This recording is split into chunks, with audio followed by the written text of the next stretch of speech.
के चक्कर में गई पुश्तैनी जमीन अब नहीं मनती राखी। 300 साल से सन्नाटा, वजह सुनकर रह जाएंगे दंग। एक मजाक और टूट गई सदियों पुरानी परंपरा। राखी के दिन हुई थी सबसे बड़ी कुर्बानी, प्यार, वचन और इज्जत की अनोखी मिसाल। दूसरों के लिए त्योहार, इनके लिए दर्द का दिन। नई बहुएं भी तोड़ नहीं पाती है रीत। बेनीपुरी चक्का राज जो आज भी चर्चा में है।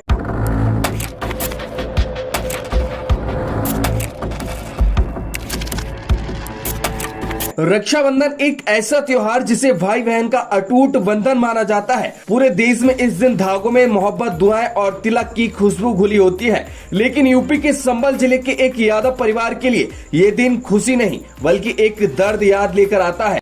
ये तो पूर्वजों के जमाने से चली आ रही है, यहाँ हमारे सामने तो होता ही नहीं है। पूर्व जो हमसे भी बड़े हैं उनके सामने से भी नहीं होता।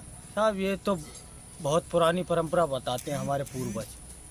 कहीं अतरौली क्षेत्र में सिमरे गांव पड़ता था, वहाँ रहते थे दोनों, हमारा ये परिवार पूरा ही। तो वहाँ ठाकुर और यादव गांव था वो। जब ठाकुर और यादव रहते थे वहाँ उस गांव में, तो दोनों में बहुत प्रेम था। दोनों बिरादरियों में मिलजुल कर रहते थे। पुराने लोगों में पहले ऐसा होता था, चाहे कोई सी भी जाति थी लेकिन मिलजुल कर ही रहते थे। एक गाँव में जैसे लोग रहते हैं तो वो मिलजुल कर ही रहते थे। अब अतरौली के गांव सिमरे में रहते थे, तो ठाकुर और यादवों में रक्षाबंधन का समय जब आया तो उन्होंने ठाकुर की बेटी यादव पे करती, यादव की बेटी ठाकुर को रक्षाबंधन करती थी। जब वो रक्षाबंधन करती थी तो उन्होंने उपहार जैसे देते हैं, उपहार में कुछ ना कुछ दिया जाता है। जो भी है बहन के लिए रक्षाबंधन बांधने के बाद उपहार दिया जाता है। बहन ने उपहार में, या उनके ठाकुर के यहाँ वो पलती थी घोड़ी।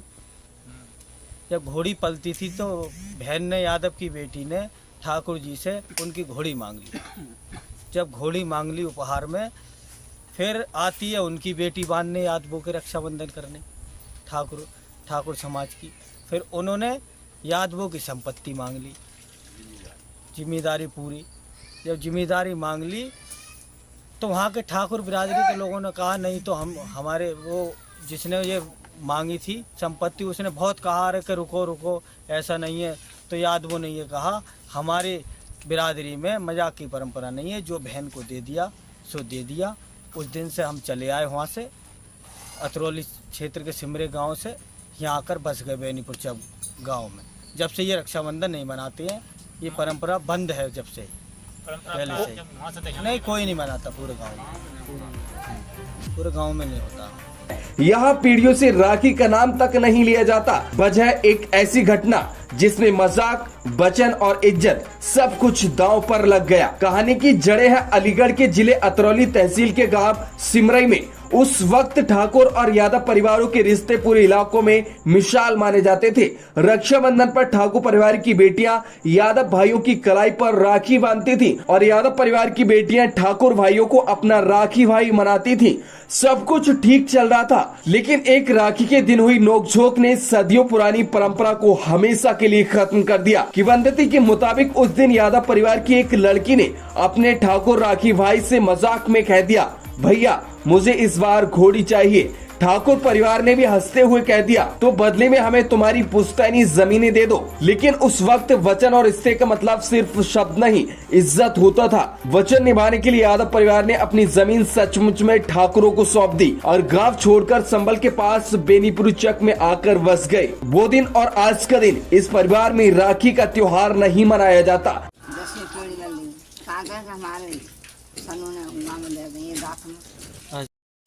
तो इसी वजह से नहीं मनाते हैं।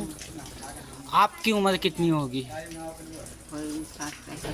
तो आप जब से शादी करके यहाँ इस गांव में आई हैं तो रक्षाबंधन आज तक नहीं मनाया आपने?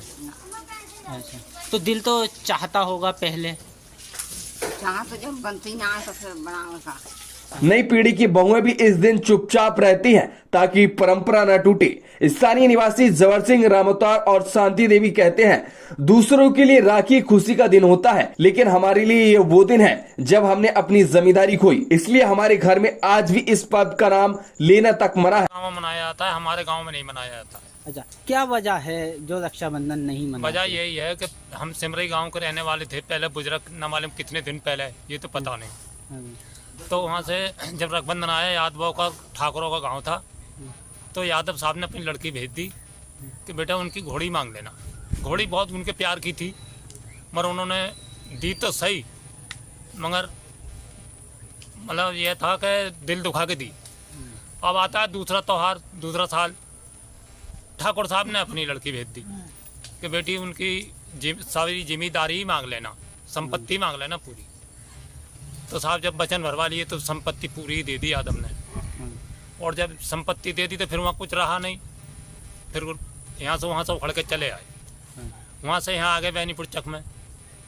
जब चले आए, अब मान लो यहाँ रक्षाबंधन करें, यहाँ भी ऐसा होता है तो फिर कहाँ जाएंगे। ये डर है आपको? हाँ, डर है हमारे अंदर, खौफ बैठा हुआ है। जो बहुएं यहाँ पर बिहार के आती हैं, क्या वो अपने भाई से रक्षाबंधन बंधवाने जाती हैं? नहीं जाती हैं, नहीं जाती हैं। ये परंपरा कितने वर्षों पुरानी होगी? हमें नहीं पता साहब, साल की 2 साल की हमारे होश में, 3 पीढ़ी की तो हमें पता, 3 पीढ़ी तो हमारे यहाँ होती नहीं है। हमारे दादे हमारे सामने मर गए, बाप हमारे मर गए और हम भी आ गए साहब। कम से कम 50-60 साल की उम्र हमारी भी, हमें तो हमारे होश में तो होता नहीं। जो बहुएं आती हैं उन्हें क्या समझाते हैं, क्या बताते हैं? क्या समझाते हैं हमारे, वो तो खुद समझ जाती है कि नहीं होते हैं तो नहीं होते हैं, क्या समझाना पड़ता है उन्हें भाई को तो। हाँ, कोई समझाना नहीं पड़ता है उनको। वो पूछती होंगी कि क्यों नहीं हाँ, मनाए तो जाते, आपको बता रहे हैं कि रक्षाबंधन हमारे ऐसे नहीं होते हैं, तो वो समझ जाती हैं कि ठीक है। फिर नहीं जाती हैं? नहीं जाती हैं। अगर कोई बहू जाती है, रक्षाबंधन की जिद करती है, हाँ, तो क्या कहते हैं उससे? खुद ही नहीं बंधवा दी कि हमारे रक्षाबंधन नहीं होते, हम नहीं बंधवाएंगे।